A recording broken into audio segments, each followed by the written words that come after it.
क्या लगता है जेएनयू से बहुत अच्छे इंटेलेक्चुअल पैदा होंगे?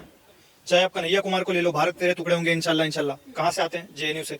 चाहे आप शर्जील इमाम को ले लो, जिसने दिल्ली दंगे करवाए, कहाँ से आते हैं? जेएनयू से। अफजल हम शर्मिंदा है, तेरे कातिल जिंदा है, कहाँ से नारा निकलता है? जेएनयू से।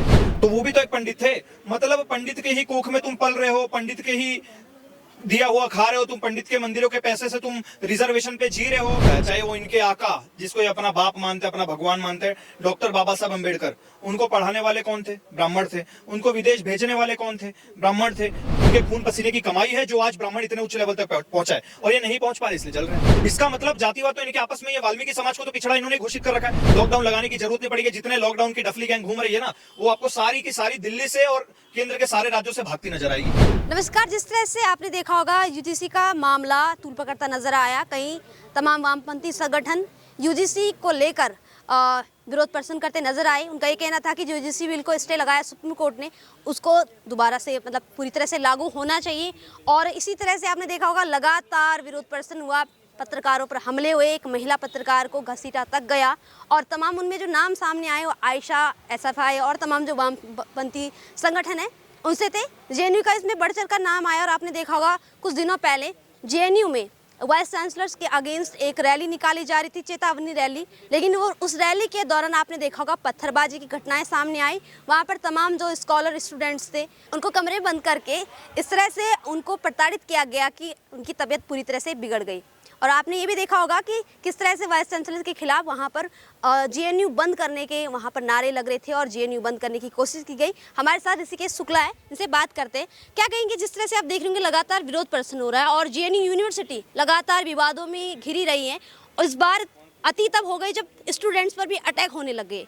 जो पढ़ने वाले छात्र हैं, जो जुनूनी है, जो पढ़ने वहाँ आए हैं, स्कॉलर पीएचडी कर रहे हैं, उन पर अटैक होना और फायर एक्सटिंग्विशर्स का इस्तेमाल करना, किसी की जान तक लेने की कोशिश करना, क्या कहेंगे? तो आपको क्या लगता है जेएनयू से बहुत अच्छे इंटेलेक्चुअल पैदा होंगे? चाहे आप कन्हैया कुमार को ले लो, भारत तेरे टुकड़े होंगे इंशाल्लाह इंशाल्लाह, कहाँ से आते हैं? जेएनयू से। चाहे आप शर्जील इमाम को ले लो, जिसने दिल्ली दंगे करवाए, कहाँ से आते हैं? जेएनयू से। अफजल हम शर्मिंदा है, तेरे कातिल जिंदा है, कहाँ से नारा निकलता है? जेएनयू से। आप उसके बाद उमर खालिद को ले लो, जो नॉर्थ ईस्ट को तोड़ने की बात करता है, कहाँ से आता है? जेएनयू से आता है। ब्राह्मण तेरी कब्र खुदेगी, मोदी तेरी कब्र खुदेगी, योगी तेरी कब्र खुदेगी, ये सब नारे कहाँ लगाए जाते हैं? जेएनयू से। तो जेएनयू जो है वो एक अलगाववाद का गढ़ है, जेएनयू जो है वो आतंकवादियों का गढ़ है, जेएनयू जो है वो देशद्रोहियों का गढ़ है, और उसमें कोई दो राय नहीं। और जितने भी नीले आंड है, जिसको हम नीलांड बोलते हैं, और जितने भी मुल्ले हैं, उनसे मैं पूछना चाहूँगा, भैया तुम ब्राह्मणों का तो इतना खुल के विरोध करते हो, लेकिन जो जेएनयू वो किसका है? पंडित जवाहरलाल नेहरू। तो वो भी तो एक पंडित थे। मतलब पंडित के ही कोख में तुम पल रहे हो, पंडित के ही दिया हुआ खा रहे हो, तुम पंडित के मंदिरों के पैसे से तुम रिजर्वेशन पे जी रहे हो, और बाद में पंडितों के ही कॉलेज में, चाहे बीएचयू आप ले लो, वो भी एक ब्राह्मण का है, चाहे आप बीएचयू ले लो, चाहे पंडित जवाहरलाल नेहरू यूनिवर्सिटी ले लो, ये सब भी पंडितों का, उसमें तुम पढ़ रहे हो। उसके बाद क्या बोल रहे हो? ब्राह्मणवाद मुर्दाबाद, ब्राह्मणवाद मुर्दाबाद।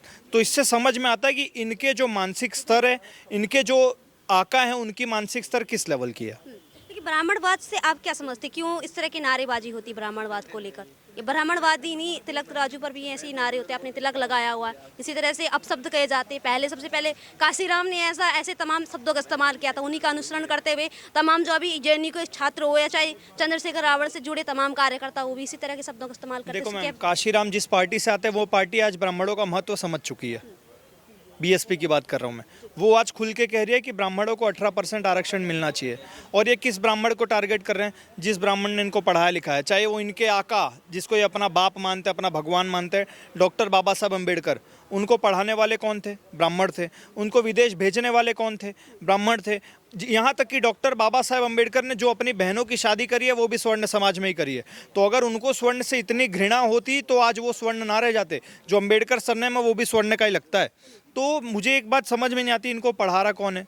ब्राह्मण पढ़ा रहा है। ये जिसके यूनिवर्सिटी में पढ़ रहे हैं वो भी ब्राह्मण है। और इनको दिक्कत क्यों है पता है? कि ये इनको भीख में आरक्षण मिल गया 80%, 85%, 70%, सब जगह अलग अलग स्टेट में। उसके बावजूद ये 3% सवर्णों की बराबरी आज तक नहीं कर पाए। फिर चाहे आप फाइनेंशियली ले लो, चाहे आप फिजिकली ले लो, चाहे आप इमोशनली ले लो, चाहे मेंटली ले लो, चाहे कोई बड़े बड़े पोस्ट होल्ड करना हो, और वो ब्राह्मणों ने खैरात में नहीं ली है, वो उनकी मेहनत, उनके खून पसीने की कमाई है जो आज ब्राह्मण इतने उच्च लेवल तक पहुंचा है, और ये नहीं पहुंच पा रहे इसलिए जल रहे हैं। नहीं, जैसे अभी आपने एक मामला देखा होगा, सुप्रीम कोर्ट तक पहुंचा है कि 0% वाले को मतलब सीट मिल गई, लेकिन जो 93% लेके आया था उसको सीट नहीं मिली। उस पर क्या कहेंगी? और उसके साथ एक और सवाल भी है कि आपने देखा होगा कि जो विरोध कर रहे हैं, जिन्होंने महिला रिपोर्टर पर के साथ बर्बरता की, उसमें जो नाम थे वो कहीं भी दलित नहीं थे। अंजलि शर्मा का उसमें नाम है, नेहा सिंह का उसमें नाम है। तो ये लोग कौन है?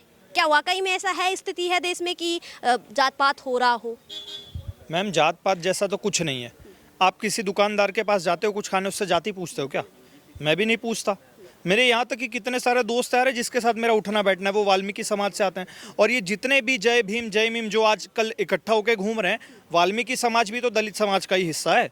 लेकिन कभी भी कहीं पर भी जय भीम जय वाल्मीकि क्यों नहीं बोलते ये लोग? इसका मतलब जातिवाद तो इनके आपस में, ये वाल्मीकि समाज को तो पिछड़ा इन्होंने घोषित कर रखा है। हम ही हैं वो जो संत रविदास को भगवान मानते हैं। भगवान वाल्मीकि को पहले से देखो जबान से भगवान निकल गया, शबरी को माता का दर्जा हमने दे रखा है। तो भैया हम अगर जातिवादी होते ना तो आज भगवान राम नहीं होता, भगवान रावण होता। हमें पता है, ब्राह्मणों को पता है, स्वर्ण समाज को पता है कि भैया अच्छा क्या है, बुरा क्या है, सही क्या है, गलत क्या है। इसीलिए क्योंकि हमने शुरू से शिक्षा को प्रथम रखा, शुरू से एजुकेशन को प्रथम रखा, इसीलिए आज हम सबसे ऊपर हैं।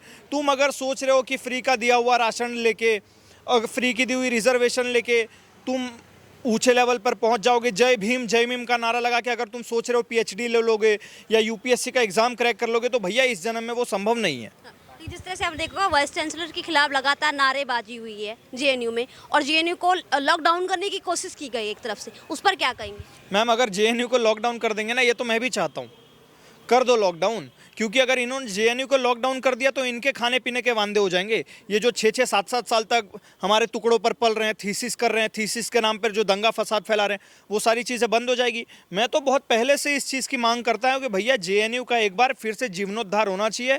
जेएनयू में जितने भी आतंकवादी जिहादी तत्व पल रहे हैं, इनको लात मारकर जेएनयू से बाहर निकालना चाहिए। और मैं सरकार से खुद कहना चाहूँगा कि टेम्पररी लॉकडाउन एक बार लगा दो जेएनयू में, 2-3-4 महीने के लिए, जितने में आपको सफाई करने में आसानी हो। एक बार बढ़िया से जेएनयू की सफाई होनी चाहिए। आप सफाई करने की बात कर रहे हैं, आप कह रहे हैं जीर्णोद्धार होना चाहिए। वहाँ पर जेएनयू के जो वामपंथी संगठन की तमाम छात्र छात्राएं हैं, वो तो ये ऐलान कर रहे हैं कि हम लॉकडाउन लगाएंगे और वाइस चांसलर को बर्खास्त करके रखेंगे। मैम, एक बार मैं अपने सरकार से, दिल्ली की सरकार से और केंद्र सरकार से अनुरोध करना चाहूँगा कि एक बार हम जैसे जो कुछ दल हैं, चाहे बजरंग दल हो, चाहे विश्व हिंदू परिषद हो, ऐसे श्री राम दल हो, ऐसे 3-4 दल हैं, उनको एक बार कह दिया जाए भैया कि आप जाइए जेएनयू में, और जितने भी ये जिहादी जो अपने आप को मसीहा समझ के बैठे हैं, उनको आप अपने तरीके से हैंडल करिए। उसके बाद हम देखिए लॉकडाउन लगाने की ज़रूरत नहीं पड़ेगी। जितने लॉकडाउन की डफली गैंग घूम रही है ना, वो आपको सारी की सारी दिल्ली से और केंद्र के सारे राज्यों से भागती नजर आएगी।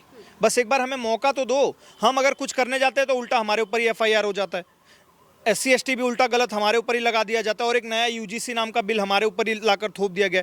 तो सोचिए, आप देखिए ब्राह्मणों से कौन कौन डर रहा है। केंद्र सरकार तक ब्राह्मणों के वर्चस्व से डर रही है, जो उनको बांधने के लिए पूरा प्रयास किया जा रहा है। लेकिन मैं बता देना चाहूँगा, गलतफहमी में मत रहना।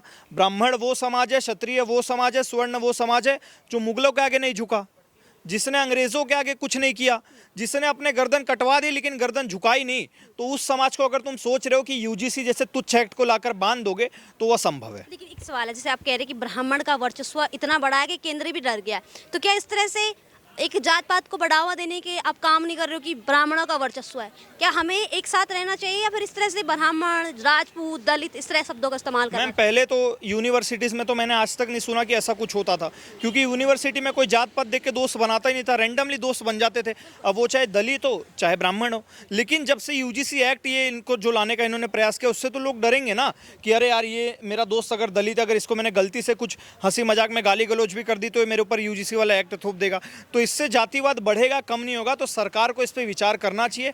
सरकार को दोबारा से एक बार सोचना चाहिए कि ये जो मैंने एक नारा दिया था, भैया बटोगे तो कटोगे, एक रहोगे तो सेफ रहोगे, क्या मैं एक्चुअल में उस पर काम कर रहा हूँ या फिर मैं खुद ही जातियों को बांटने का काम कर रहा हूँ? नहीं, तो सुप्रीम कोर्ट स्टे लगाता है तो तमाम जो चंद्रशेखर रावण जैसे तमाम नेता हैं, वो उतर के विरोध प्रदर्शन करते हैं, भारी तादाद में लोगों को लेके आते हैं और कहते हैं कि UGC लागू करवा के रखेंगे। तो उस पर क्या कहेंगे आप? योगी जी से सवाल पूछ रहे चंद्रशेखर रावण से, क्या कहेंगे? अब देखो मैम, जो इनके आका थे, जिसको ये अपना बाप मानते हैं, डॉक्टर BR अम्बेडकर, उनके भी सरनेम में अंबेडकर था, वो भी स्वर्ण समाज के थे। और ये जो चंद्रशेखर रावण आज बन रहा है, वो चंद्रशेखर भी ब्राह्मण थे और जो रावण था वो भी ब्राह्मण था।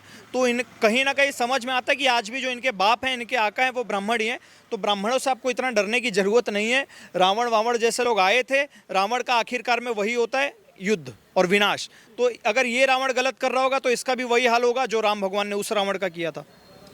जैसे आप देख रहे होंगे इस चीज़ का जो प्रभाव आप देख रहे होंगे, जगह जगह ब्राह्मणों को टारगेट किया जा रहा है, पीटा जा रहा है, उस पर क्या कहेंगे? इस चीज़ का जो असर पड़ रहा है वो कैसे कम हो? देखो मैम, घड़ा भरता है, हर एक चीज़ का घड़ा भरता है। तो अभी हम थोड़े से शांत हैं, अभी हम चाह रहे हैं कि भैया जो हमारे भाई बंधु हैं आपस में मत लड़े, जातिवाद मत करें। लेकिन ये अगर आपने गलतफहमी सोच लिया है कि सिर्फ हिंदुत्व को बचाने का ठेका स्वर्ण समाज ने ले रखा है, तो हम चूतिए नहीं हैं। अगर ज़्यादा हमारे ऊपर आँच आएगी, अगर हम हिंदुत्व बचा सकते हैं तो क्या अपना समाज नहीं बचा सकते? जिस दिन हमारा घड़ा भरेगा उसके बाद वही होगा जो भगवान